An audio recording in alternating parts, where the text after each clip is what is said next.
You've got to go with how you're comfortable, haven't you? So is everybody here and are you all ready for a great time today? Yes. Yeah, that's 7 of you. Okay, is everybody else ready for a great time today as well? Yes. Oh, that's a lot better. That's a lot better, that's for sure. And that's what we're going to have. I'm just going to, before I get the guys up to do the welcome to country, I'm just going to go through a few notables that are here. And you guys can just stand up when I just call out your name, please. These are some of the past inductees. We have, as I said, Paul Moore and Alan Moore. Could you stand up, please, guys? We'll clap them all with you.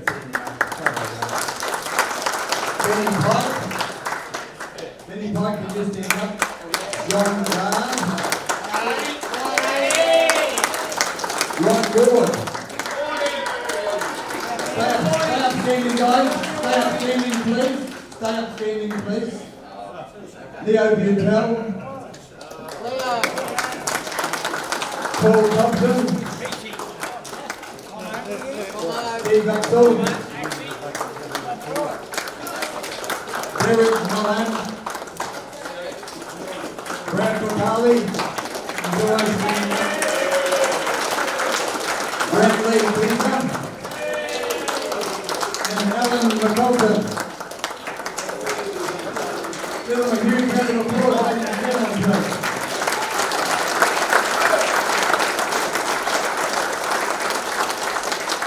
That's great. Thank you very much, Al.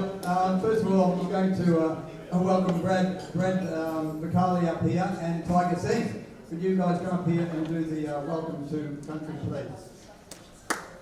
Round of applause for these guys, please, while they're coming up.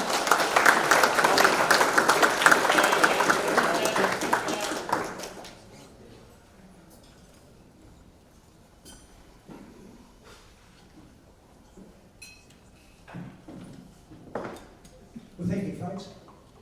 Welcome. We hope you're going to have a fabulous day today. This is the first Queensland Boxing Hall of Fame that's been here at the Urani Hills League Club. As you can see, we're sold out. So it just goes to show that how well our sport has been looked after. And my team, our team here at the Hall of Fame Boxing Supporters Club, put in so much work, and we do that because we want to recognise the people who made us a great contribution to the sport of professional boxing and amateur boxing here in Queensland.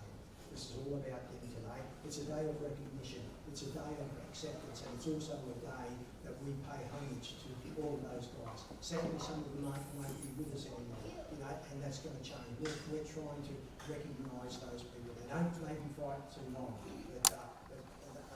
don't fight for a long time, but what our function is and what our charter is to be able to recognise the people who created the fabric of Queensland boxing. And we've got a number of them today. So I really hope on behalf of our committee and our executive, as Dan said, so we'd just like to pay our respect and homage to them.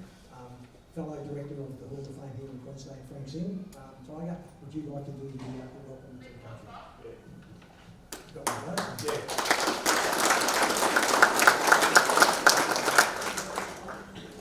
Good evening. Good morning. Afternoon.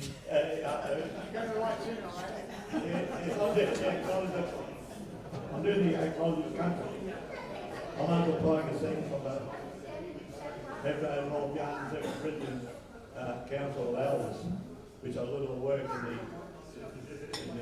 in the prison system. I'm a Walter Carla man from Townsville, North Queensland. Yes, I'd like to acknowledge the Jaguar, Turtle, and Jimbara people, the Aboriginal Torres Strait Islanders. Ancient tradition of this day where we gather today and pay any respects to elders past, present and emerging. I recognise their connection to the country and their role in caring for it and maintain country over thousands of years made this regular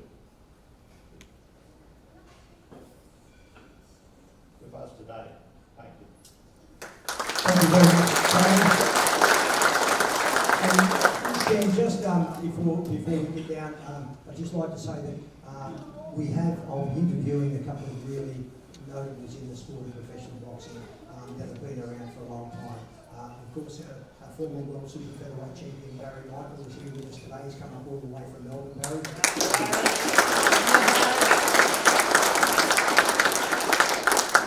And a man that probably not too many people know, but he is a real part of the fabric of Queensland and Australian boxing, named Grantley Keyser. Now, you might have heard of the name, but Grantley Keyser is a really interesting guy. The accolades and the work that he's done for professional boxing, not just here in Australia, but he's travelled the world. And we're very, very grateful. He's an inductee of the Hall of Fame here in Queensland, and also the Australian National Boxing Hall of Fame as well in Melbourne. He's come along, we're going to have a bit of a chat. Grantley's got a book for sale at the moment. He's written an amazing amount of books. He's such an interesting guy. I'm sure you'll really want it. But he's also interesting from the point, not that he's one of the greatest journalists that we've got in this country, but also because of his involvement in the sport of professional boxing. He's been in the corner of some of the greats of Australian boxing, and we're going to have a bit of a chat to Grantley about that a little bit later on.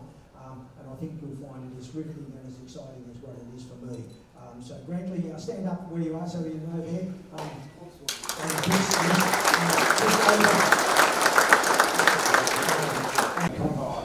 '85, you told me '83.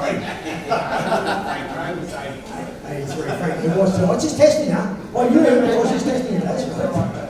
And of course the other is the Hornet, Jeff Horn, here he is. Yeah, give him a big hand.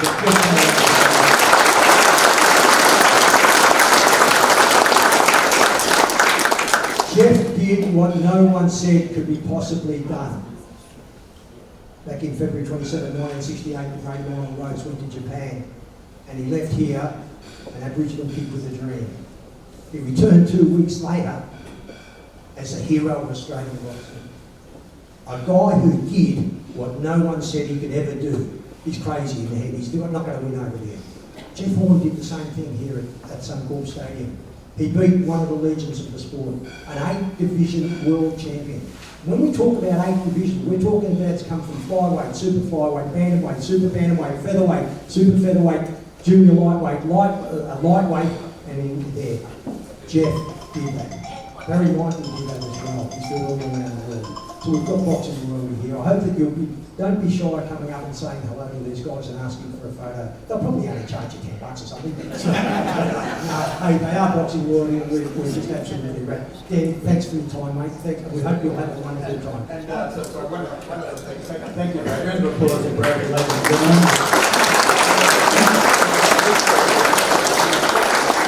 So we're going to do an interview. Brad's going to do an interview at the moment, and so we'll get you to come up here and stay for a moment. Brad, thank you very much. And I want just a little bit on the people being interviewed. So Brad was born in Orbost, Victoria, in 1954. I'll do the sums for you. Yeah, he's 69. Okay. Everyone's going, whoa, no. I don't know why they put that there, but Brad is a cousin of my late and great Lionel Rose. And he fought as both a professional and amateur fighter and regularly appeared on TV ringside. He made his debut as a referee and judge in 1994. He continues in both roles today. He's refereed and judged in every state in Australia and all around the world, including several world title fights for the WBA, the WBC, the WBO, and the WTF. No, that's what the... No, it's not. We're going with that. Brad has also served as the President and Secretary of the Australian National Boxing Federation from 1996 to 2003. He's the first Indigenous person to hold office there, and he's also the first Indigenous Australian to officiate at a WBC World Title fight. Brad joined the Management Committee of the Queensland Boxing Supporters Association in 2021. And his introduction to this was after his induction as well into the Queensland Boxing Hall of Fame. So that's Brad Bacali, ladies and gentlemen. Thank you very much. And next could we welcome up Barry Michael, please. Could you please come up here, Michael? Give a round of applause for Barry, please, ladies and gentlemen.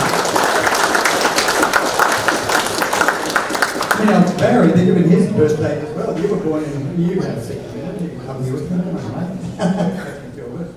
I'm not feeling short, can I?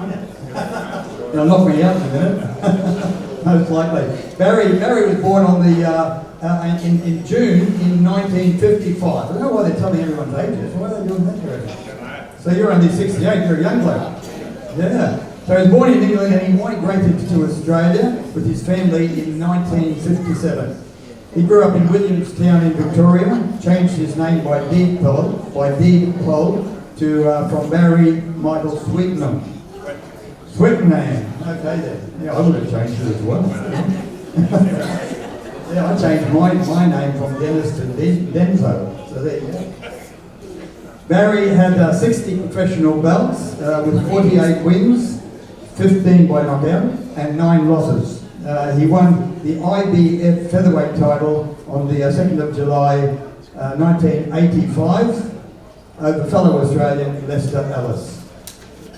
Now he successfully defended his IBF World Superweight title on 3 separate occasions before losing it in August 1987 to Rocky Lockridge.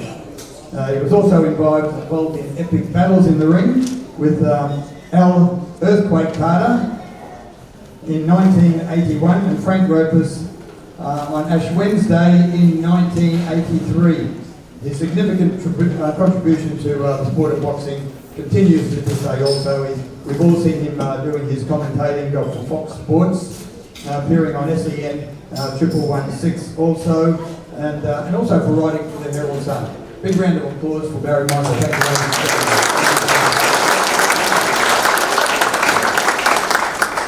Thank you. And Grant Lee Keeser, could you please come up here?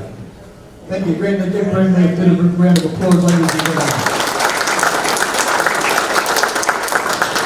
Now Grant Lee has been, Grant Lee Keeser OAM has been Australia's leading boxing journalist for over 40 years. You heard a little bit about him earlier. In 2018, he was inducted into the Australian Boxing Hall of Fame for his writing and work as a cornerman for some of Australia's greatest fighters.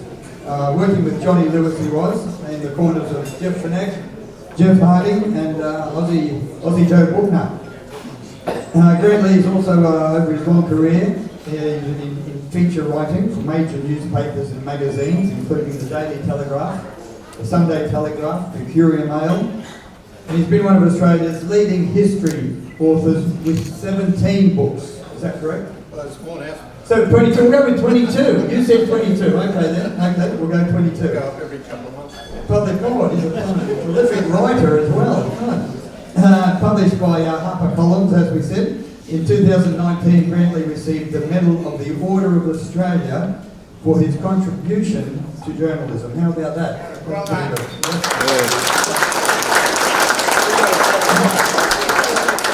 And Grant, he was actually inducted also into the Queensland Boxing Hall of Fame as an associate in 2017. Grant Lee Keeser, thank you very much. For a moment, please. Michael, sorry.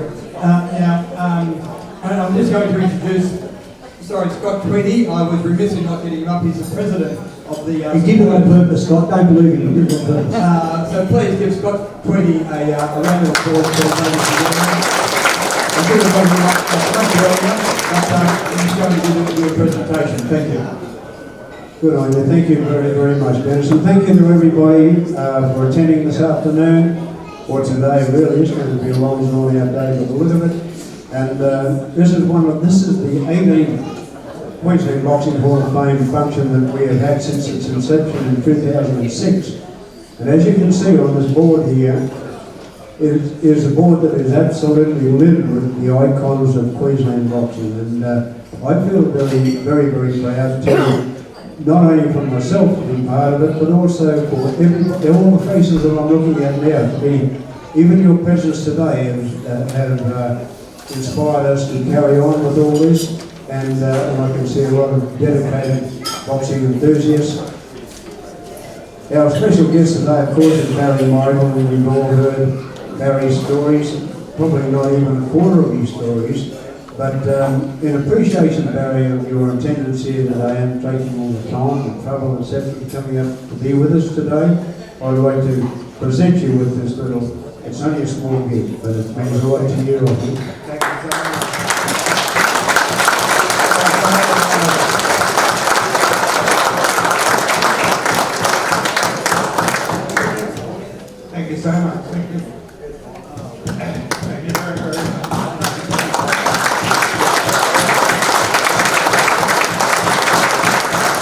Thank you very much, ladies and gentlemen. Yeah, that was great. Thank you very much, guys. That was fantastic. Thank you, Brad, doing the interview. That's brilliant. We're going to have our lunch now, and it's outside there in the buffet area. So please, guys, just don't all go at once. You don't need to be told what tables need to go, but please just start going out there to get your lunch, please. And of course, Brandon's books are still out there, up the back. Are they still there? Yeah, you're right, you go there. Anyway, if they're up there, we can do that quick. Okay, here we go. We'll get back into the, thank you again. We'll get back into the presentations. We've just got a couple of things to do beforehand. I'd just like to say too that, like I emceed last year, I'm a little bit cranky at the moment because I asked them last year if they could form a Losers Hall of Fame. Yeah, no, they said they would do that. They said they would do that. I would be the first inductee into it. Yeah? And you know what? I mean, yeah, hey, losers, there should be a Losers Hall of Fame because none of you champions would be where you are if it wasn't for us losers. Thank you very much. Thank you. Yeah. I want to see that form next year, okay? And I'll be first in there, so that's good. But yeah, so what we're going to do, first of all, I'd just like to make a little note here for Ron Ward.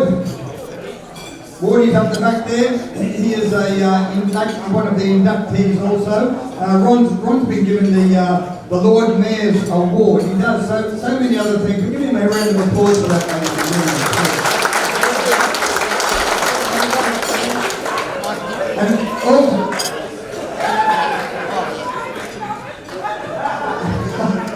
I didn't hear that. That's okay. Thank you. And look, somebody else. There's been a lot of people who've been doing everything to get today to where it is. But we'd like to give a special award to Murray Stafford's daughter Jane. My brother Paul's got some flowers there. Look at that.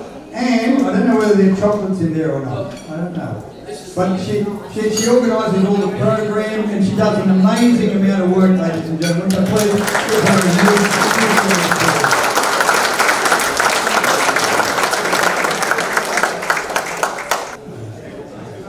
And just for one moment, could I please have Jeff Horn up here? Please just come up for a moment, please, mate. And also Barry, could you come up for 1 minute too, please?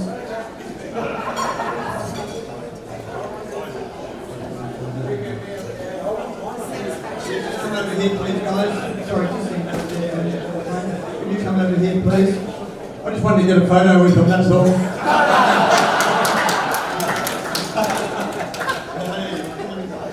Thank you very much, guys. There's got to be some benefit to being the MC, hasn't there? Thanks very much, guys. Okay, now, thank you very much. We'll get into the inductions, ladies and gentlemen.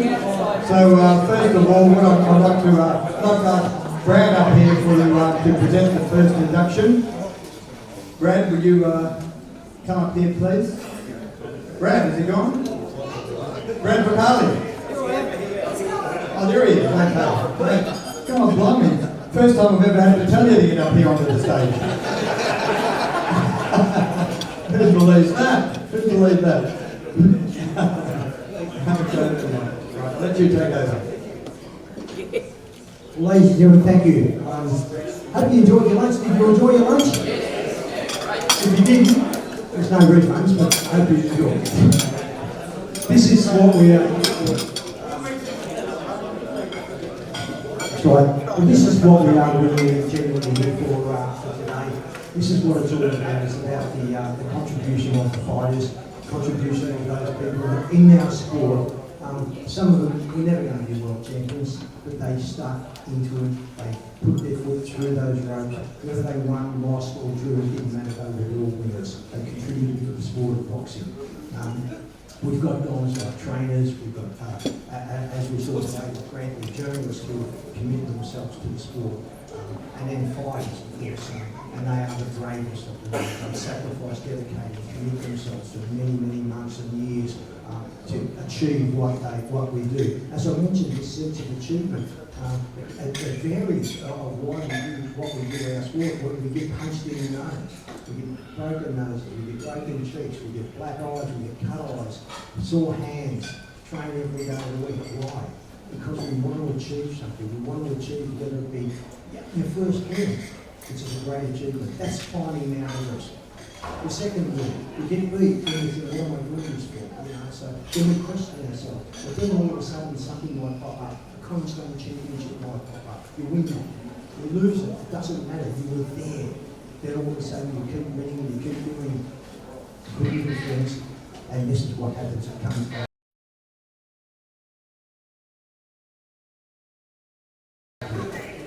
The first inductee this afternoon is one of those guys who really used to fabric of our sport of professional boxing. This guy's journey started in England many, many years ago, and he came out to Australia. He started his professional career. He was a great guy. He's not absolutely, he's a great guy. Sadly, he can't be here with us tonight, but I'm going to invite his family up and they will tell us the reasons why he can't be here today. But this young guy is the grassroots of our sport. A guy who probably wasn't that well schooled. He wasn't an Honor Rose, he wasn't a Jeff Henry, he wasn't a Barry Michael, he wasn't a Clifford Samarden with skills to burn. He was one of those guys that he might not have had the skills, but he still found a way to win. He found a way to beat the fighters. And that's what this sport is all about, the determination inside, what's in here. This is what comes about. You don't get given that. That's born when you're born. You have this thing in here called a heart. And there's a lot of different levels as to how much heart you actually have. And you need to be a fighter to determine just exactly how much you have. Every fighter that's been, and every fighter and every trainer that's being inducted here this afternoon will know what I'm actually talking about. Anyway, let's get on with it. Let's talk about this young boy who was born in Nottingham in the United Kingdom. He now resides in Brisbane. He was only 5'11", which was not really a big cruiserweight, and he actually even fought at heavyweight. He actually fought in heavyweight and cruiserweight when they were real heavyweights and they were real cruiserweights. They hit you, they hurt you. His professional career was 46 professional fights, 24 wins, 18 losses, 4 draws, 11 knockouts, and an amazing 288 rounds of professional boxing from 1978 to 1997. He made his debut in 1978 in Atherton in Queensland, where he lost to Owen McAvoy, losing a 3-round decision. But you know what? That didn't deter him. He came back and he was determined to come back and fight again. And he did, and he did achieve. He had 12 title fights, 6 wins and 6 losses. A total rounds in title fights was 75 rounds of boxing. You've got to remember they are 3-minute rounds. And there is no one there to help you. When you're inside a boxing ring, you don't have a teammate to pass the ball to. You don't have a teammate.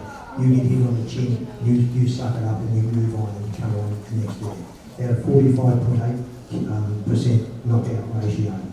In February 1982, he won the Queensland light heavyweight title with a knockout in 5 rounds over Alan Black at Festival Hall in Brisbane. He fought Alan Black 4 times. And there was 2 wins and 2 losses. So Alan Black was no pushover. He won 2 fights and he lost 2 fights. I'm speaking of Kevin Wagstaff. Now Kevin Wagstaff is one of those guys who is basically what boxing is all about. Was he a world champion? No. Was he ever going to be a world champion? No. But by geez, I'd love to have him in my corner any day of the week. He won the Queensland light heavyweight title with, as I said, with a knockout of Alan Black at Festival Hall in February 1982. In July 1982, he won the Queensland cruiserweight title with a TKO in 7 rounds over Ken Morris, and that was at the Homestead Hotel in Brisbane. In February 1983, he went to Auckland and fought a very, very good fighter, a bloke by the name of Alex Sewer, and he was beaten in Auckland. But that was no disgrace because it was for the Australasian Cruiserweight Champion. For you guys who don't know what the Australasian title is, it was the champion of Australia versus the champion of New Zealand. You couldn't fight for the Australasian title unless you were one of those champions. It was a time-honoured championship too. We don't have that as much today. We do have an Australasian title of the similar affair, but this was really time-honoured. So the Australian national champion fought the New Zealand national champion. It was very much answers, if you like, you know, that was always very well contested. Kevin went over there, but he lost to Alex Seward. Alex Seward was the reigning New Zealand and South Seas light heavyweight champion at the time, and a very good competitor. In November '83, he fought at the Mansfield Tavern and lost another decision for the Queensland light heavyweight title to a guy by the name of Tommy West. I'm quite sure there'll be many of you people who will remember Tommy West. He was quite a handy fighter in his time. He was 7-0 when he fought Kevin, and Tommy had only had one loss and one draw from his career, and arguably one of his better fights that he had. And this just goes to show you at the level of what he was. In June 1994, he went down to Sydney to the Marrickville RSL. Grant Feature will tell you about the Marrickville RSL. We had a little bloke by the name of Jeff Fennick who came from Marrickville, and he fought there many times. Just goes to show you how the thing works here. He went down and fought a guy who was a very good fighter by the name of Wally Carr. Most boxing people will know Wally Carr. Wally Carr was an amazing fighter. He had a record of 93 fights, 52 wins, 32 losses, and just 3 draws. Wally Carr was fighting Kevin Wagstaff for the light heavyweight, for the cruiserweight title and the Australian cruiserweight title and the OPBF, the Oriental Pacific Boxing Federation title. The Oriental Pacific Boxing Federation title is the oldest regional title in the history of our sport. It is the oldest title. The oldest world championship is the WBA. It's 108 years of age, I think today. 108 years of age, Derek, I think it is. The WBA now, 108. So they're the oldest two organisations in the history of our sport. So Kevin jumped on the plane, he went down to Marrickville. This title was owned originally by Tony Mundine, the great Tony Mundine. He had that title, but Tony Mundine and Wally Carr were very good friends. Tony decided to vacate that title so that Wally could fight for it.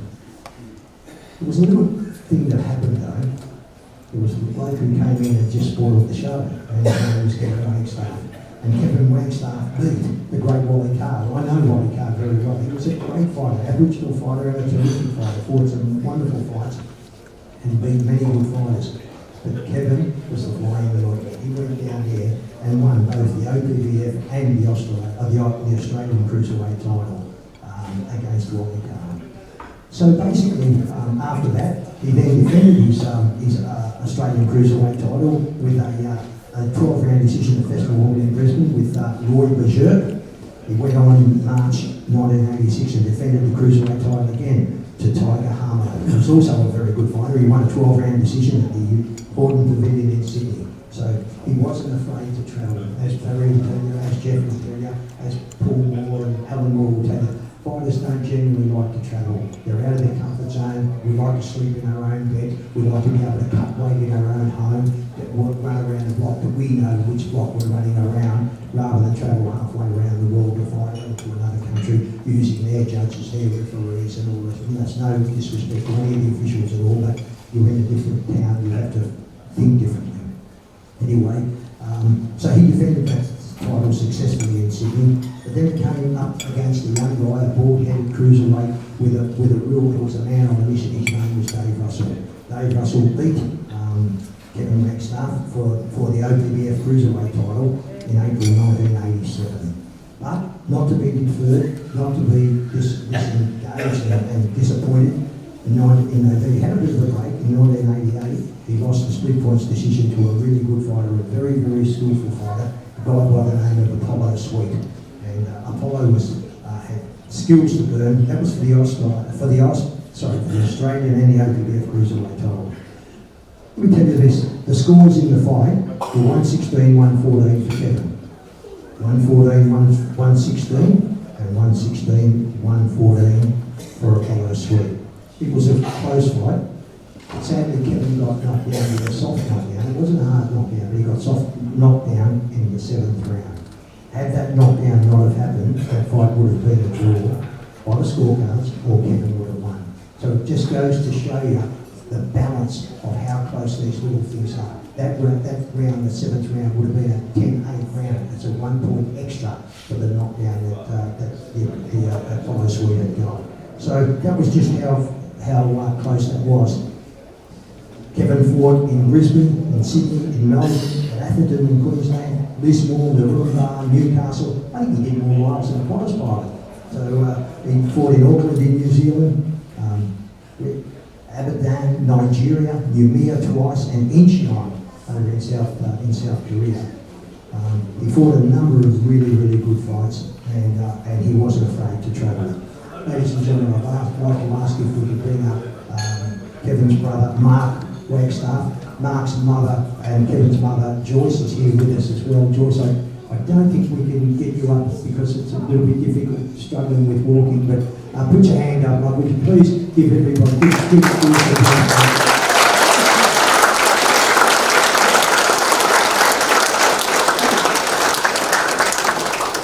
Sadly, Kevin can't be with us today, but I'll let Mark come explain. Give him a big hand. Mark Webster.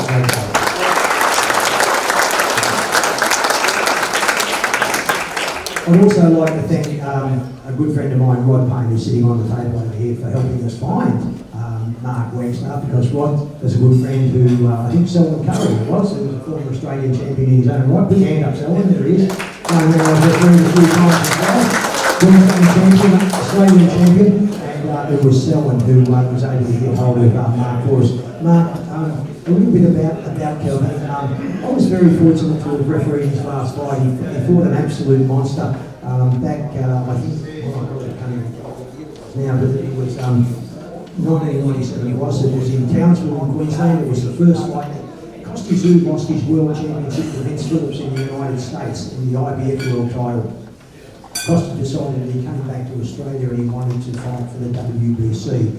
Derek, myself, and a couple of the other referees from the Australian National Boxing Federation here in Queensland all went up to officiate the show. The WBC was the headline event, of course, which was Costa Zoo and Ismail Chavez. And Costa knocked over Ismail Chavez against the runner play in about round 6 or 7, I think it was, wasn't it? There. And you were there as well, Mark. And Kevin fought the main support on that. That was for the Pan Asian Boxing Association cruiserweight title, and he fought a really good fighter by the name of Adam White. Adam White was a 7-time world kickboxing champion. He was an absolute machine. I questioned whether he was even here, but he was a machine. And anyway, Adam defeated Kevin on that night. You were there in the corner. Kevin was about 38 then. So they talked to me of making a comeback, which really shouldn't have. But anyway, Kevin being Kevin, he never looked the other way. If the fight was on, he'd be there. And he'd travel everywhere, for sure. Kevin was one of those guys, if there was a challenge, he would take it. He was very highly thought of, and I meant to ask Derek. Derek was very high up with the WBA, and it was Derek who sanctioned that fight with Kevin Wagstaff for the Pan Asian Boxing Association. He was very, very well thought of during that time. It wasn't a case of just finding someone to fight. You had to find someone who was capable, who was equipped, and who was a very well credentialed fight. Kevin fitted that bill. Sadly, it just wasn't his fight on the day. No. Well, it's got to be a winner, it's got to be a loser. And that day it was Kevin was the loser. But as I say, that's the way fighting goes. And Mark, Kevin was also very, very good at another sport. It's popular out here. I don't know, I can't play it because you can't touch it, but tell us a little bit about his achievements in the sport of football, or soccer as we call it. Yeah, he was, when we first came to Australia in 74, he started playing for a club called Goodman District Soccer Club. And he was the goalkeeper for about 5 or 6 years, and they took it right up to the first division. And he said, I've had enough of being goalkeeper. I want to play out on the field. So he decided I'll go and play out on the field. So he did. And he continued for many years playing out on the field. in the same team as us. There was 3 brothers. We all played together. And then he decided he wanted to put more into his boxing, which, you know, he entered a Rocky competition back in '76. And because he went all the way through the final and picked up I think it was a $50 voucher, he could never go amateur. So Kevin really did. We never had any amateur fights whatsoever. He was basically thrown into professional fighting.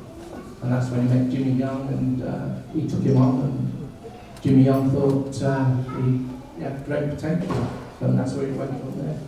Kevin being a very loyal man that he was, and Jimmy Young, you know, I go back a long way with Jim, as we all do with Queensland branch. He's arguably probably the oldest secretary of any boxing organisation in the history, certainly here in Australia. It's got to be 40 or 50 odd years that he's been the secretary, and he was a great trainer. You know, he was determined. He was considerate. He had good skill levels, and he knew how to make fighters, bring the best out of fighters. Kevin Jimmy and Kevin really clicked, didn't they? He had no other professional trainer after that. No. We never had any training as such. It all came about when he was a rookie in the meatworks, and there was a boxer there, George Rulinski, I think his name was, who was a Golden Gloves fighter. So what they did at lunchtime, being the boys, they brought the gloves in and thought, oh, let's have a few sparring at lunchtime. So he started doing that, and Kevin knocked this George around a bit, and he says, why aren't you fighting? And that's when they started, and they got him in touch with Jimmy Young, and from there on he went on and did what he did. Unfortunately today, Kevin's in a home. He's can't talk. He's got Alzheimer's in a bad way. They said his Alzheimer's is probably about 5 years stint, but it's about 5 years now that he's been in this home. And Mum goes to visit him every week, and she's still not sure whether he knows whether it's her or one of the guests or one of the people who works there. But yeah, it's very sad, but that's life, you know. It is heartbreaking, and I guess that the role that we play here at the Queensland Boxing Hall of Fame actually just shows up that we are doing the right thing. We are on the right track. We want to recognise the fighters, because Kevin's sitting in this home doing nothing. He doesn't know who comes to see him. He doesn't know what day it is. And sadly, and I hope this is not the case, but you know, it looks like he's going to spend his last days in this home, which it's awful to see. You know, so and we wouldn't be human. We wouldn't have a heart if we did not recognise Kevin Wagstaff for his contribution to the sport, for his achievements, for his losses, for his wins, for the sacrifices and dedication that he did over a number of years. We're recognising him today, and of course I'm so pleased that Rod and Selwyn were able to contact you. We searched for quite some time, but I'm very confident that we have got on our side that gave us the opportunity to bring you here to do this for today. And I do thank the association for recognising Kevin. The family is very proud, and I will take this to Kevin, and hopefully he understands what it is. But also, I think that great thanks, especially to Jim Young, because he persevered with Kevin. I won't say that he was like a son to him, but he was one of his fighters, and he looked after all of his fighters. He was a great trainer, and the accolades and the wins that Kevin got would be responsible for Jimmy Young. Kevin did the fighting, but Jimmy did the initiating and also the planning. Yeah, definitely. I don't think without Jimmy Young, Kevin would have got where he got. There's no question about that. And he had a lot of blokes who were fighting at the same gym. Billy Johnston was there, everyone probably knows Billy Johnston. There were quite a few fighters there, and everyone sort of helped everyone at the gym. And that's what gave Kevin the heartbeat going. And to be honest, I think Kevin was probably one of the most dedicated boxers I've ever seen. And he used to train before he went to work in the morning. Then when he got home from work, he used to train in the afternoon as well. And then he'd go on to train with Jimmy Young for 2 or 3 nights a week as well. So his training was just second to none. He sparred with Ian Looker. Yes, yes. That was worth the day, I reckon. He fought Ian Looker as well. That was, I think, his first professional fight. It was at Festival Hall, and Ian Looker was supposed to fight somebody else. Kevin was supposed to be fighting somebody else. Neither of their two fighters turned up. So then they turned around and said, okay, well, Kevin and Ian, can you put on a pro fight, you know, bit of a bout, you know? And Kevin said, you're all right, yeah, I'm no worries.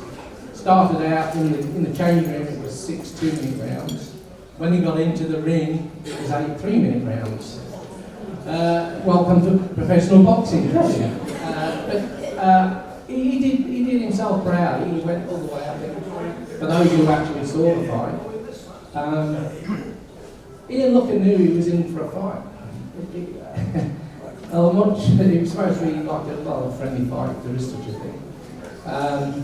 It was a hard fight, and Ian Looker, I don't think he realised how hard Kevin was. A lot of people didn't realise that Kevin was probably one of the most punishing boxers in the ring. When he hit you, you were hit. And he did it to many, many fighters. There was a gentleman by Steve Cancel who was making a comeback in Sydney, so he was top star. And he went down there and he was fighting away, and Steve Cancel was 6'6". Kevin couldn't get near him for the first 6 rounds. Then the crowd started the slow hand clap, laying out. So Steve Cancel thought, oh, I'll mix it with this bloke, down. I'll mix it with this bloke, down. 3 times he went down, that's the end of the fight. So yeah, and after the fight, as I say, Steve came up and he said, right, if that's what's coming through, I'm finished, I'm retired. You're too hard, the punches were too hard. And that was Kevin, that's how Kevin was. Out the ring, you wouldn't say boo to a fly. He was just the quiet. He very rarely got words out of Kevin either. But yeah, he did himself proud. And I think, as I say, the whole family would be proud of what he did. Well, Mark, it's been remarkable. We're really pleased to have you here to present this award to Kevin. You know, when we look, 12 title fights, 6 wins, 6 losses. He was Mr. 50%, wasn't he? Total rounds in title fights 75, but 44% knockout. So the ratio, so that was really, really good. His determination and his sacrifice, and we want to thank you, your mum Joyce, and your daughter Samantha for coming today. I'm quite sure that everybody's touched by this story, and of course with Kevin, I know that he'll pass our very, very best on to him. I'll talk to Jim and mention what's happening. Jim sadly couldn't be here today either. So we wish you all the best, and on behalf of the Queensland Boxing Hall of Fame and the Queensland Boxing Supporters Association, we wish you, Kevin, and your family all the very best, and we thank Kevin for his contribution.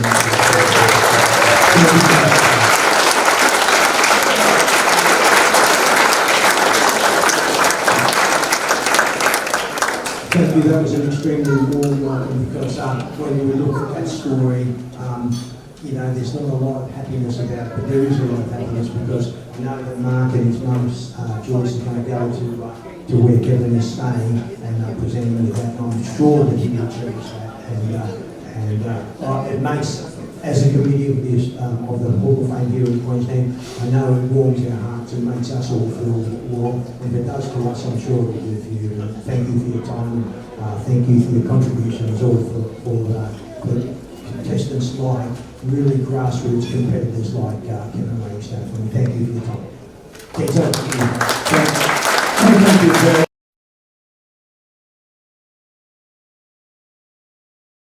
Thank you, mate. He's always lost for words when you put a microphone in his hand.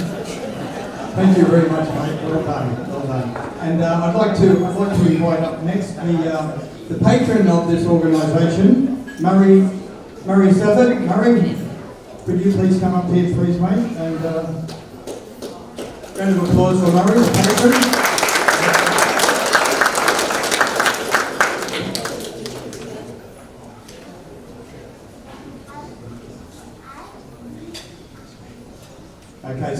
we please ask Colin and Kevin Bell up here as well.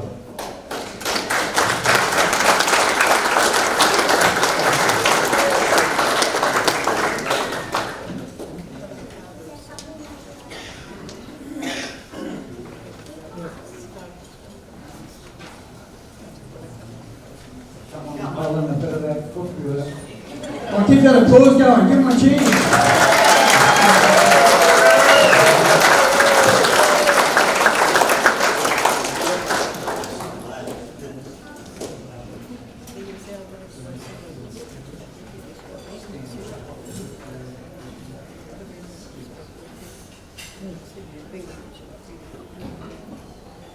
Yes, it's my pleasure to introduce Colin Ballon to induct him. Colin was born in Brisbane in 1935 into a boxing family. Colin's dad, Bob, fought as a professional, while Colin's son and grandson both fought as amateurs. His dad, Bobby Bell, was the Queensland light flyweight champion in 1929. Fighting in the Southpaw stance, Colin began his career at Brisbane Stadium and quickly made his way up the programs in impressive fashion, losing only once in his first 16 bouts. Colin progressed from 4 rounders to 6 to 8, through to fighting 12-round main events at Brisbane Stadium and Festival Hall, Sydney Stadium and Melbourne Festival Hall. He headlined the bill at these stadiums in his last 10 appearances. It's a pretty fantastic record. He defeated some of the top fighters in the featherweight and lightweight division, including Queensland Hall of Famer Dick White, inside 4 rounds at Sydney Stadium. He fought many overseas fighters who were champions in their own country. These included Altidoro Polidori from Greece, who he defeated by TKO in 7 rounds, Antoine Martin from France, who he lost to initially on points, then beat on points in a return bout, Louis Magnifico from Italy, who he defeated by TKO in 5 rounds.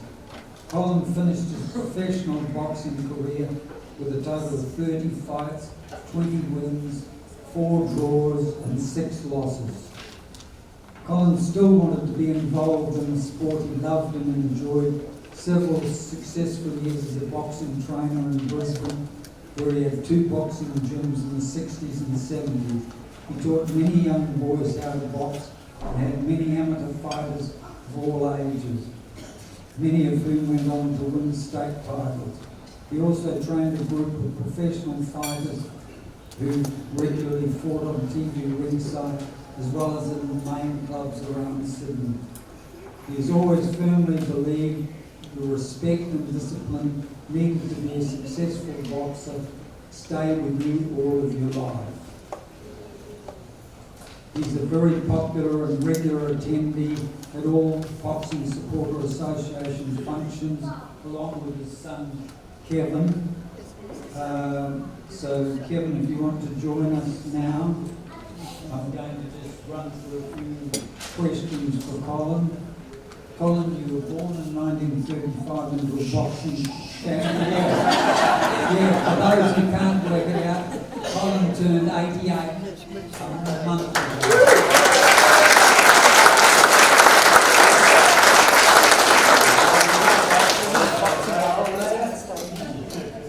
Yeah, he is the oldest inductee into the Queensland Hall of Fame. So that's a terrific record.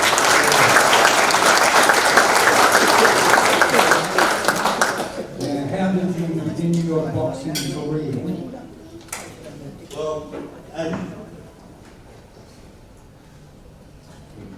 Well, as you know, my dad was into boxing. He had 2 gyms in Brisbane. He started at the Holy Trinity Church Hall, and then he went on to the Valley Police Boys Club. So I used to go along, I never fought, but I used to go along and see them skipping and sparring And I thought, oh, this is not a bad idea, this boxing. So I fronted up. I used to advertise in the Courier Mail. Of a Thursday morning. If anyone wants any boxing, to turn up the stadium on the Friday. The fights in Brisbane used to be Friday, so they weighed in and Pat Hill was the referee and he matched them up in those days. And that's how I started my boxing. He fought 2 3-minute rounds, and if you went all right, you upgraded into 4, 6 and so on. Did you have an amateur career? No, never had an amateur career. There was no money in it. Was your father your early training? Yeah. Another thing too, in those trial bouts, you were given 3 shillings, and you had to give your trainer back 75 cents. 7 and 6 for looking after you. They didn't make anything. Who did you subsequently train with? I trained with Neville Lynch in Sydney. He had a pretty big gym. He started off with Trevor King. Remember Trevor King? Yeah. He started with him, and he never had many professional fighters, but he had a lot of amateurs. As a southpaw, I understand you were in demand for a lot of big name stars when they were preparing to fight a southpaw. Could you tell me some of those that you sparred with? Well, I sparred with Bobby Singh. I think he fought Rubber City. I'm not too sure. Yeah, well, I sparred with him a lot for him against the southpaws. Yeah, Ellie Bennett. He used to be funny. Ellie Bennett was a great bloke to be with. But I used to go down the gym around about 5 o'clock to spar with him, and he never turned up. And his wife used to come into the gym and say, oh, my husband hasn't turned up, he's in the lockup. So he'd give him some money. He'd give him some money to bail him out, and then he'd come down about an hour later to spar with him. And then he wouldn't hardly hit you. But in the end of each round, he'd catch up against the ropes and go bang, right on your nose. He wouldn't train at all. I don't know how he got that, he did. At one stage, your pro career was interrupted by Australian Navy service. Were you still able to get fights? Yeah, well, I joined the Navy when I was 18, and Dad was a bit upset because I just started to become good in boxing. I had a few fights while I was in the Navy. They used to have inter-service fights, Army, Navy and Air Force. I won a couple of them. And then I remember one time we were over in Hong Kong, and there was 2 destroyers. I was on the Anzac and Brook, and a couple of English ships, and then American aircraft carrier came in, had about 1,000 on it. So somehow or not, they decided to have a boxing contest between Australia, England and America at the Chinese Fleet Cup. They had a good gym and a boxing ring and everything like that. So I got matched up. I was a welterweight then. I got matched up by an American Negro, and we started off, and I couldn't hit him. He ducked and weaved and hit me with everything. And in the end, I got him, put my hands up like that.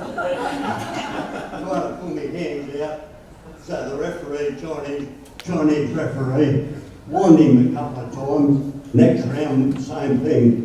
And he disqualified him for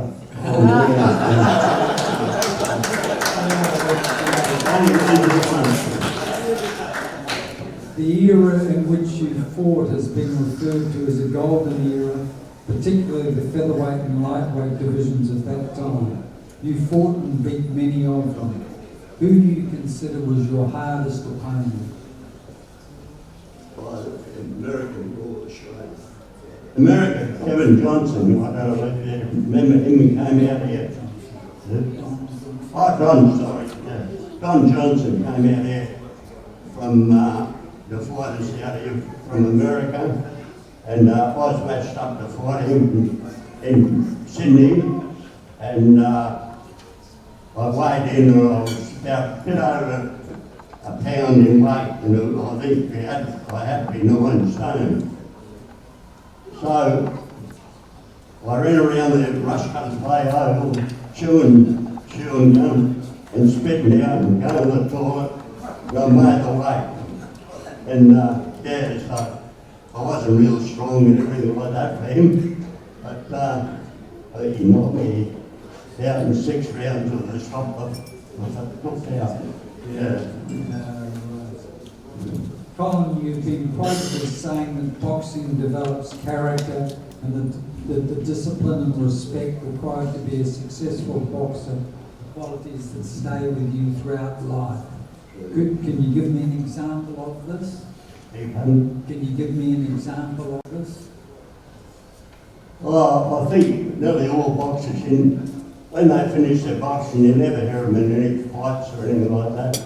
You probably know that it's not going to do you any good unless you're getting paid to box. Yeah, that's coming through loud and clear as you speak.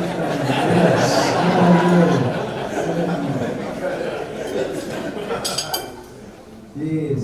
Now, everyone here knows that all boxers like to hear the final bell, and today the final bell we will hear will be Colin's son Kevin Bell, who will ask to say a few words about his dad.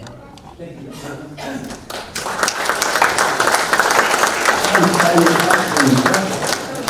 Only the good things. Thank you, Murray. Hi everybody, I'm Kevin. As Murray's just said, I'm Dad's son. On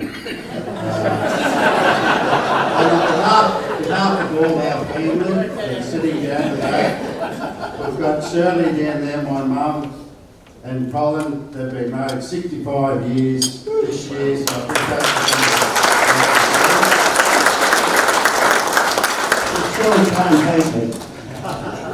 to the patron, Murray Stafford, President Scott Tweedy, and to all the individual committee members of the wonderful tribute to Dad's involvement in the sport of boxing. All our family and friends are very grateful and honoured that he has received this very prestigious award. If I may, I would like to just tell you a couple of short, humorous stories that happened in boxing, as we all know. As Dad mentioned, he lost his last fight to the American Don Johnson at Sydney Stadium, but that was no disgrace, as his opponent went on to stop Jimmy Carruthers during Jimmy's comeback period, and Johnson also went the distance, eventually losing 2 close fights to 2 of Australia's greats in Lionel Rose and Johnny Famisham. So he was very well credentialed. Dad's professional career was interrupted, as we said before, momentarily when he served in the Australian Navy on the HMAS Anzac and Sydney. And while in port, the Navy guys would come into town, and if the shows were on, the Echo or the Sydney show in Easter time in Sydney, and they would go straight up to Jimmy Sharman Jr.'s tent, and on one occasion, Jimmy Sharman was up the top and beating the drum as they did back in the day, and he sort of yelled out and said, "Is anybody game enough to come up and fight the troop, the champ troop up the top here?" So Dad, in his sailor's uniform, put his hand up and he said, "I'll have a go, I'll have a go at him." And everyone cheered. And many of the ladies said, "No, don't go in there, he's going to beat you up, he's a professional boxer." And he said, "Well," he said, "if I can defend my country, I'm sure I can defend myself in the ring." So in he went. All the people paid their money. The tent was bursting at the seams to watch the young Navy guy take on the champion. Well, after 3 rounds of fighting, the referee raised his hand. The crowd erupted in thunderous applause when the referee raised the young sailor's arm in victory, making them happy, knowing that their money's worth seeing the underdog hero win against the seasoned pro.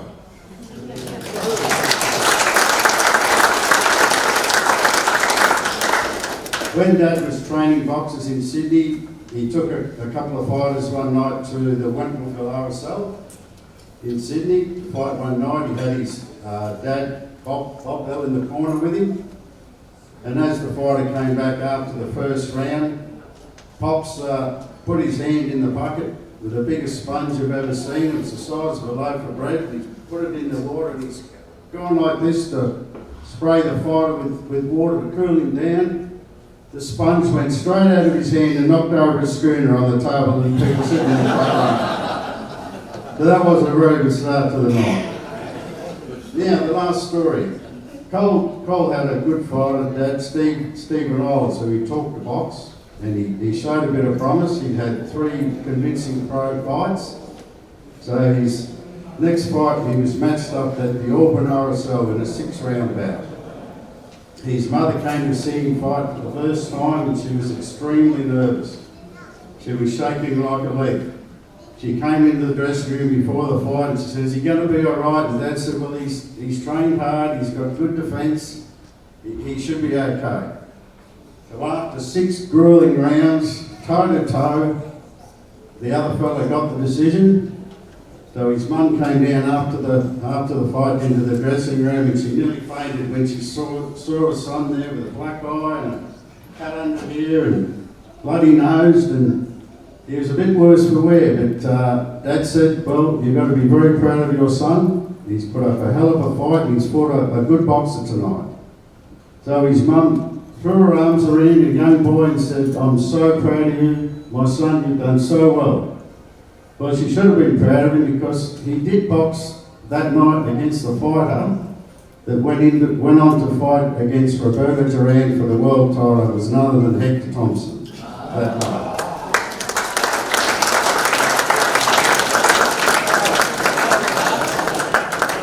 So, in conclusion, Dad has been a very special father, grandfather, great-grandfather, and a great man to all of our family. We love him very dearly, and we congratulate him on winning this fantastic award today. It's a great honour for not only himself and our family. And I'd like to thank again to all the committee members of the Boxing Supporters Association of Queensland for Dad's induction into the Queensland Boxing Hall of Fame.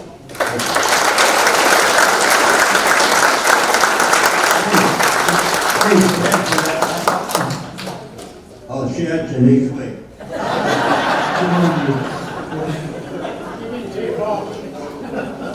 Colin, it's an honour and a pleasure to induct you into the Queensland Boxing Hall of Fame. There's your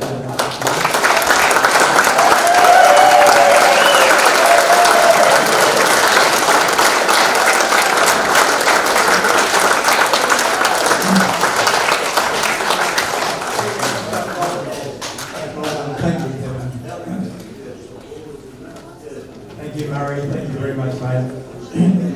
Thank you. Round of applause for Murray also. Thanks, ladies and gentlemen.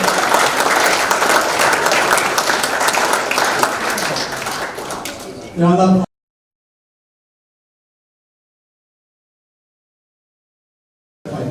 now I'd like to, for the next presentation, I'd like to invite Jeff Horn up, please.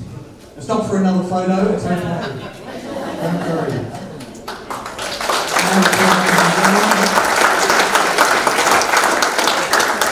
And could Tyrone and Tommy please come up as well. You don't get up, you don't get paid.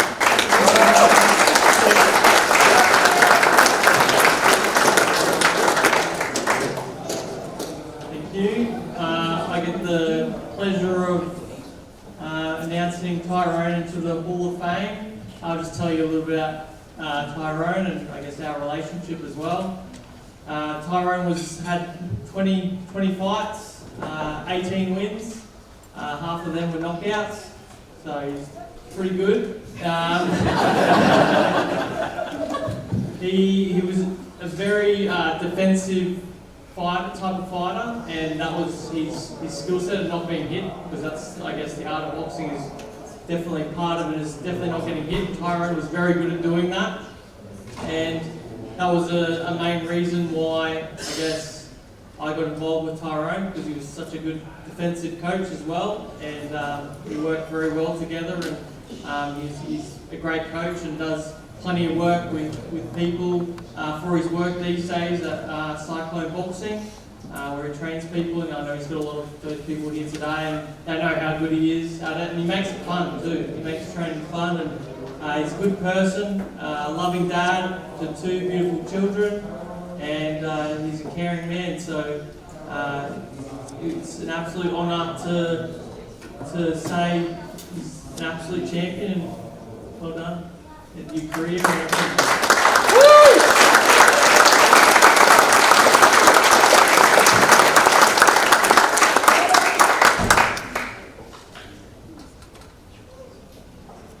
we go. Here's the award.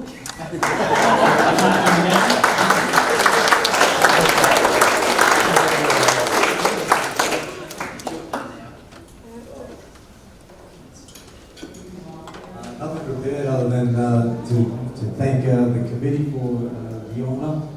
I'm so grateful to be in the presence of such great men before me that have blazed the trail and continue to have a rich history in such a great sport. And I hope it continues. I hope you guys continue doing the work, and I certainly do my best to continue on the legacy of the fistic art of boxing. Wouldn't be anywhere if it wasn't for my parents. So thank you, Mum and Dad. The guy that inspired me to start combat sports and combat boxing was my Uncle Walter, who could make it down from PNG today. I have people like we have people here that are going to be honoured, like Mark Wilson, who I came across and is a fantastic, phenomenal trainer, evident by all the young kids and champions that he works with. I've got guys like Harry Costi, who also took me under his wing at a certain stage of my career. They helped just teach me such great life lessons, and everyone else that I work with day to day. So just keep it nice and brief. Thanks very much. What an absolute honour to be in the presence of such great people before me, and a great coach in Mark. We've also got a mention as well, Cameron Quinn, who was so instrumental in helping rebuild my psyche towards the end of my career, and Okiona, who helped sponsor me throughout the end part of my career as well. So I've come into contact with great fighters over the years, including yourself. In the amateurs, I was based down in Sydney and worked with everyone at Team Fennec, and I think later in your career, we did a little bit of sparring. Was that for Giltro? No, that was for who was it? Yeah, I think it was for Giltro, and you were 2012. Yeah, Olympics. That's right. And I thought, gee, this guy's fast. I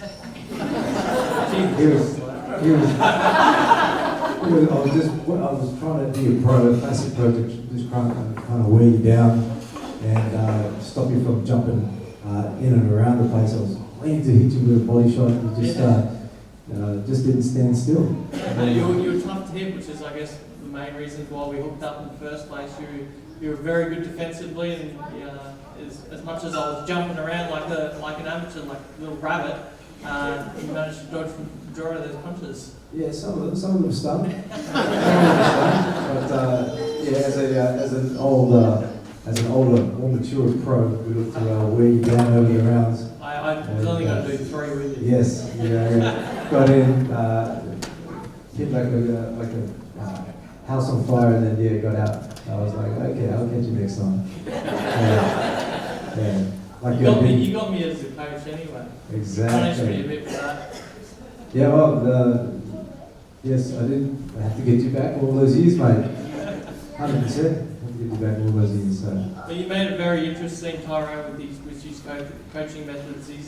He's made it very fun as well with the memory training things and asking questions. Just you just make it very enjoyable in there as well. Yeah, thanks, man. I think when you've been doing this sport for a long time, it's important that you respect it and rekindle that passion for it. And so you've got to enjoy it as well, because it's a very tough sport. There's very few sports that can compare to the toughness and the grit that you need as a professional fighter, professional boxer. So to make it fun along the way is important for longevity in the sport.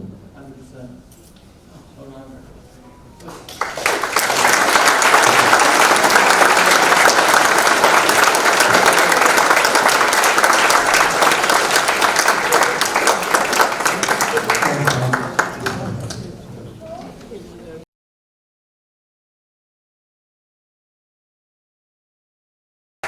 And I'd like to invite up for the next presentation Grantley Keezer. Give a round of applause, ladies and gentlemen. And Clifford can you come up as well?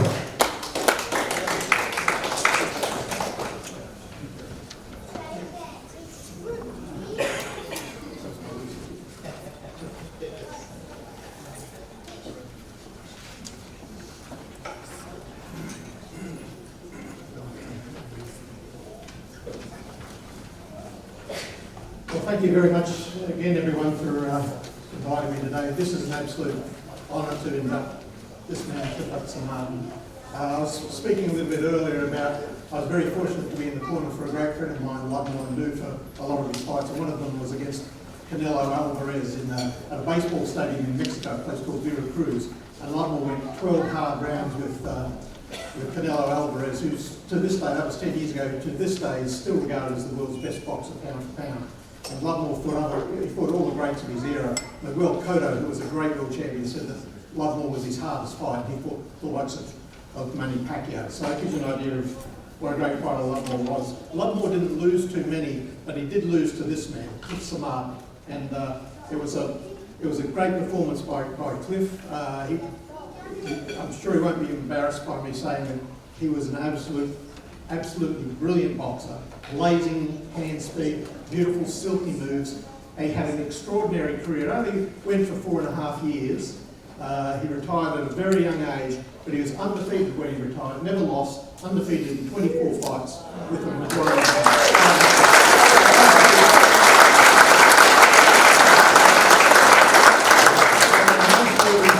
brilliant career. He was at the time in the mid-1990s regarded as Australia's brightest talent, and many people, including me and many other people, said that he was destined to be a great world champion. I just wonder if we can just have a little chat, Cliff, about your career. Where did you start? You're from Mount Isa, but you started boxing in Victoria? No, I was born from Korea. I started fighting guys in my pop had a boxing tent. As most fighters, they usually get the start in boxing tents, and I started there. I had my first fight probably when I was grade 9 or something. And your professional career started. You were down in Melbourne for quite some while. Yeah, I moved to Melbourne when I was 16 to go with Keith. We were supposed to go down there for the Olympics and all that sort of stuff. But as the association league and all that sort of stuff was going on, so we just didn't worry about it. We just hung around to turn professional. Yeah. And as I was just saying, your career only lasted 4.5 years, but you packed a lot into it. 24 fights in those 4 years.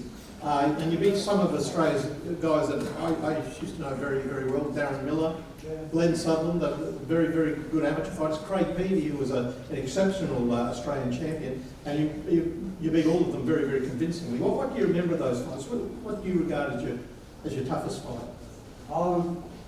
The toughest fight, like I say, the whole I thought it'd be against an opponent, like I said, like a Leslie Barry. As a fighter, you always hope to have a hard fight like Leslie Barry, because that's your ultimate test.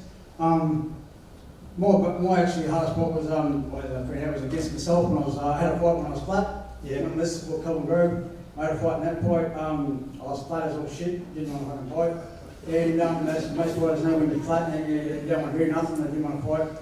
I was going to quit the first round, but you couldn't, so that was the hardest fight. It was against himself. Yeah, wow. Yeah.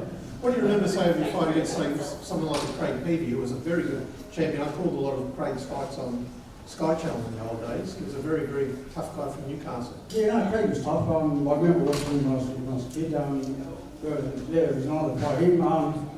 Yeah, like Barry saying with most guys when you're fighting, they're always in gear and all sorts of stuff. And yeah, Craig was the same, so yeah.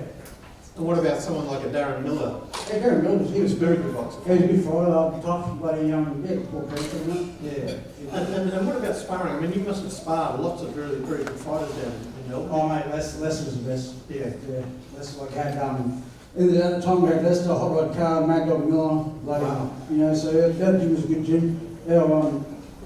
Our bloody boxing was no bigger than a fucking bone box. So like I said, he was sparring us, when everybody that sparred Lester knew what Lester was about. Like Lester was fucking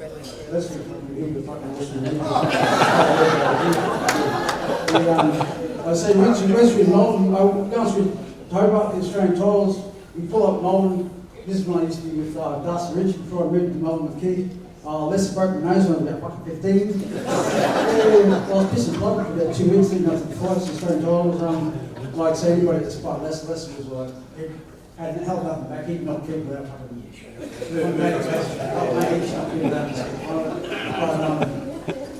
That's what boxing is all about.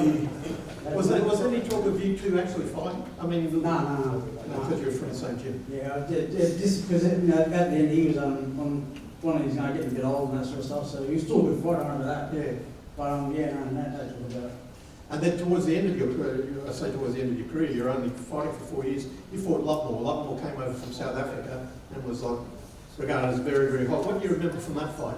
You won on points. Yeah, it wasn't a bad fight. Well, at that time I was just moved to Sydney with Bennett, Yeah, it didn't do too bad. Could have done a lot better. We still won. So then what happened after that? I mean, as I was saying to you when we were talking a little earlier, I regard you as a bit of a ghost. You shone across the fight game like a meteor, and then nothing was heard of you again. I mean, you went to America and you won a good fight over there in the United States, and so you're undefeated at 24-0. What happens then? Oh, I just like most fighters, just get mismanaged and bloody get ripped off by everybody and just lose interest. In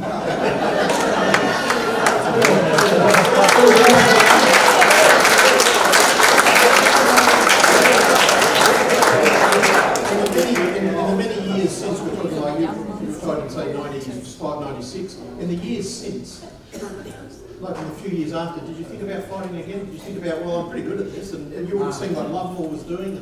I wish there was that Pirates, Really, yeah. But you still must look back at your career though with a great deal of pride. I mean, people that followed you knew what a brilliant fighter you were. Oh, I got to live the dream of being a professional fighter. Yeah.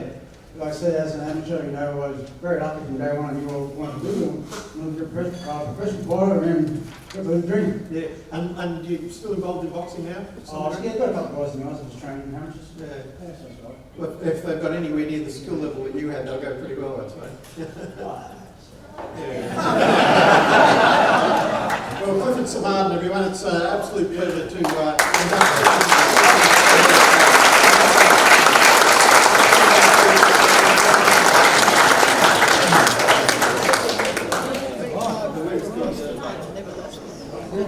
we are.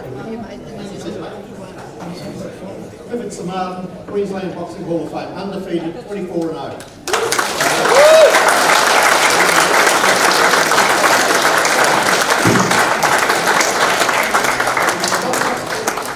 Not too many fighters can say that they outclassed the world champion, but he did. Well done. Thank you. Thank you very much.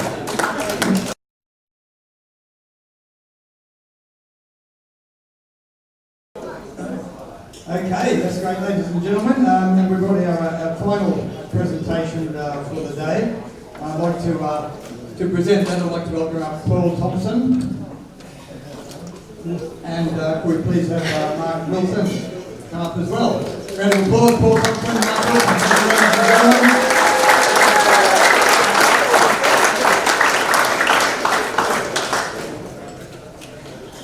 It feels funny walking down to this bike quiet.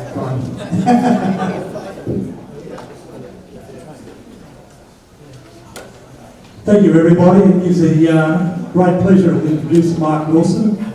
But saying before I start, I just want to get someone else to come up here who I think, if I'm well allowed to, do the induction for Mark, and that is Phil Goods. Phil Goods is our president of Boxing Australia. So Phil, you're somewhere around up the back. If you could just come up, I'll get you to do the presentation later on. Thank you.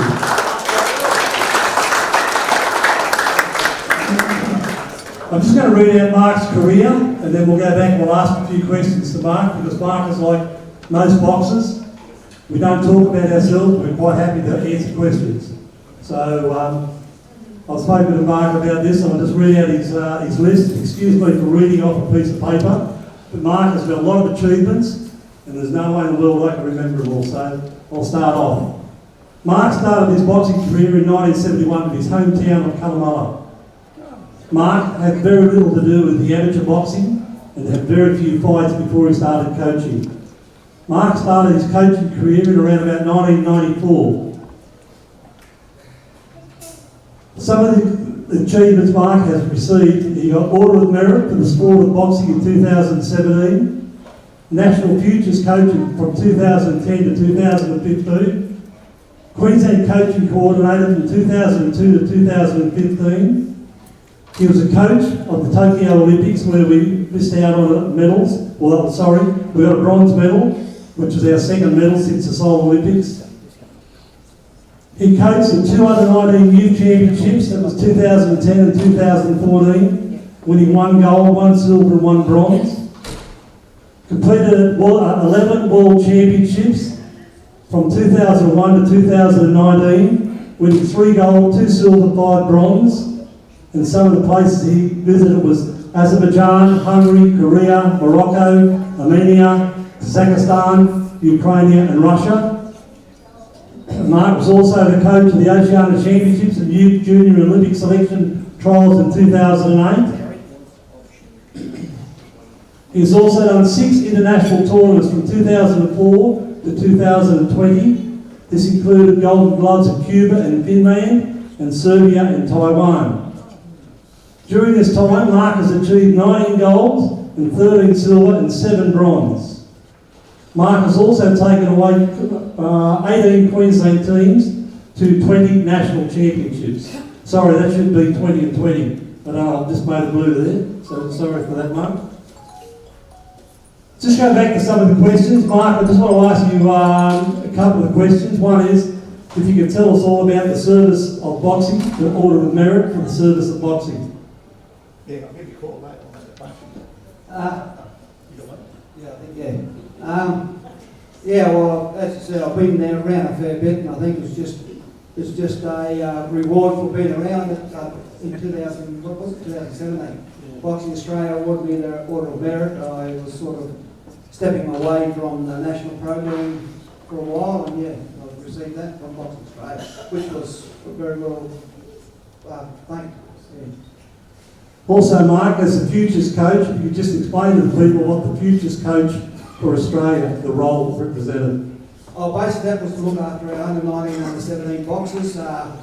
Each year we have a Youth World Championships and the Junior World Championships, so it was just basically looking after the national, all of our boxers from around there that were going to be, like, win their way for selection, and once they were selected, they came to my role and go around and look at them and then basically take them to the World Championships. We'll move up another step, the Olympics, which is something we all achieve towards. Just give us a rundown on the Olympics and the disappointment. Yeah, well, that was a big thrill to make the actual Olympics. I just missed out a couple of previous ones in selection process, but to make this time was great, and also that we got our first medal in 33 years. That was a really big thrill. Young Harry Garside, he won it. I thought a couple of others got a bit unlucky. Sky Nicholson should have got a bronze. I thought she won her quarter final. But yeah, just the whole Olympic process was a great thrill to be at. I've been to 2 Youth Olympics, the first 2 ever Youth Olympics, but the real Olympics there was great. Even though COVID sort of spoiled it a bit. Yeah, I think it's very hard, and Jeff and Mark have been lucky enough myself to be there. It's something you can't explain to people what the Olympics are. Would that be true? Yeah, well, yeah, it's just everything.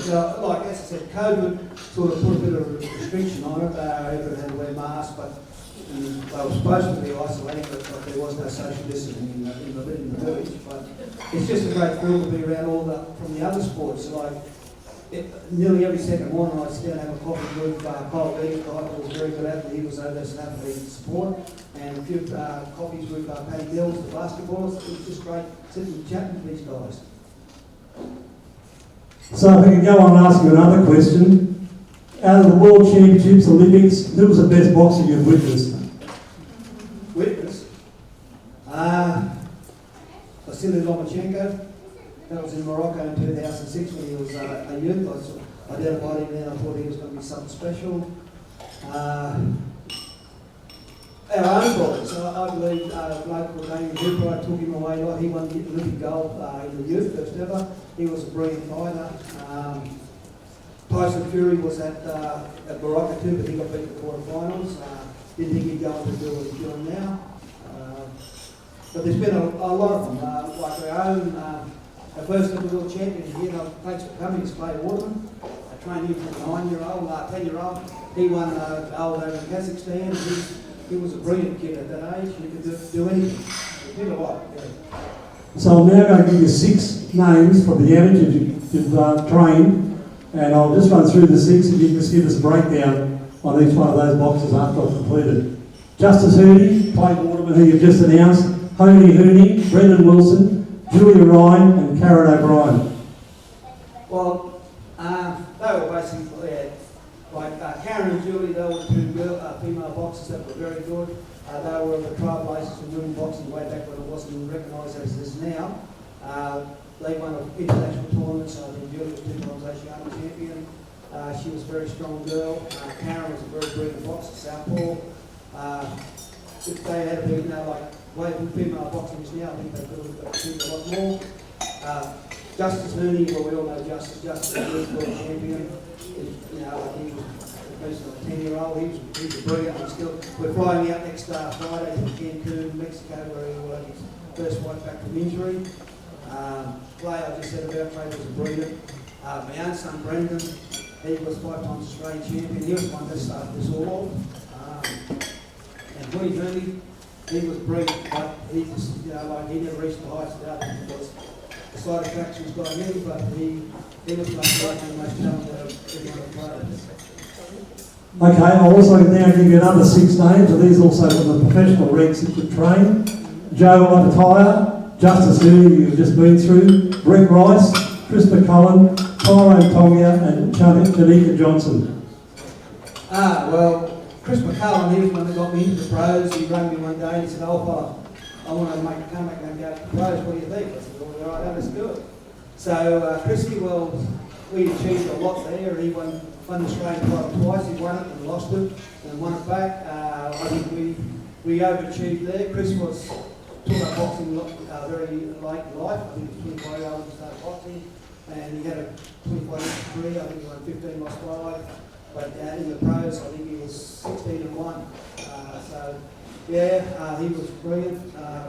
Janika, I had her for a first 6 pro fights. She was unbeaten. Went to Melbourne and then she'd gone on and won a world title and then lost it. Justice is just starting his pro career. I believe he'll go into great heights. Brent, I was fortunate enough to take the amateur with Brent, with his dad Bob, who's come down. We had a great relationship. He helped me start boxing out of my club. And then when we turned pro, I couldn't do the pros for a while because of amateur status. Once you're on the national side, amateur coaches couldn't do the pros. And then after that stopped. I linked up with Bob and we went on to win an Australian title and defend it. And then obviously January last year or so, I had tried when he was in the amateurs at the 2 world championships at Kazakhstan where he won the gold after Clay won it. We had 2 that day, never had one. And then he got a bronze in Armenia next year at their youth world championships after he'd been to the Olympics. But he was, sort of thing. And then I was asked to come on board last year to take over his training. And very fortunate we beat a hero, legend in Morris Braiders, to win the IBF world title. And I had his jaw broken in 2 places in that fight. We talked about Scott, Johnny Sattler in the rugby league. it's a bit different. This is boxing, you're getting hit. And he didn't tell me anything about his first fracture on this side. He didn't say a word about it, I didn't know that. But I knew after the 11th round that his jaw was, that it was hanging there. And if it had been any longer, I had a bad decision to make. But knowing 1 round to go and you're winning the fight comfortable, and how good a boxer was good, and the referee was there, and he told me after the fight that he was looking close, but he wasn't never going to stop with that 1 round. So we got that little title, but unfortunately we paid the price, and he's been out for a long time. We had a lot of ups and downs since then, in and out of the ring. And finally we got to get back in that ring in London last week, last Saturday night, and I basically know what the guy absolutely destroyed his massive opponent, and he's going to very big things from here on. Mark, you've had a great achievement. What about being here?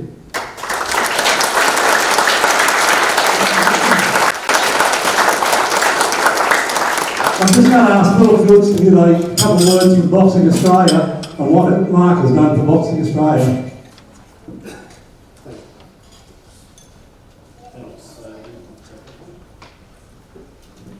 Thanks, Paul. Mark's been a great ambassador for our sport. Like everything he's done and more, it's just amazing. Like he's walked through a lot of grassroots athletes, and they've gone to an exceptional height in world boxing. Like he's produced two world champion boxers. Probably one of the few amateur coaches that we could say that have done that. So he's an exceptional coach in the way he presents, but not only what he does with the athletes, but with other coaches as well. He's a person that can coach another coach and shares a lot of information. I know myself, I've learned a lot off Mark over the years. We met in 1997, first up, and we've been friends ever since. From that first day I met him, I could tell he was a people's person, and it's a great ambassador to the sport. And no matter where he is or who he works with, he brings a lot to the sport. So congratulations, Mark, and we're very proud of you from Boxing Australia, and I'm sure all of Australia is incredibly proud of you. So well done, Mark.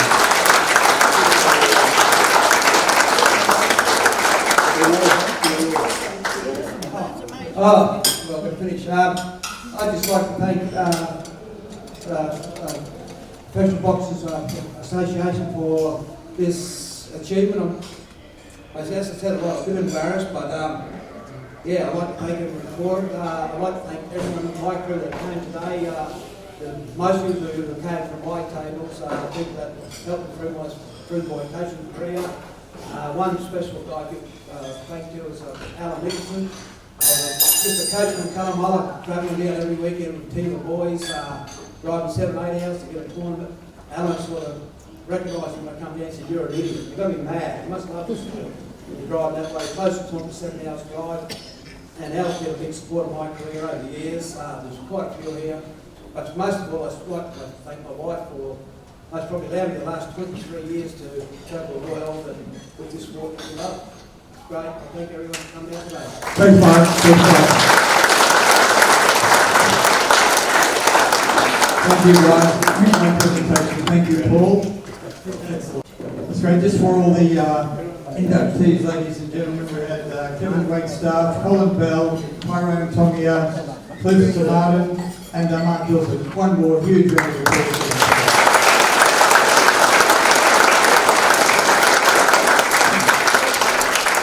Now we're just about wrapped up. I'll just get Brad up here for a minute.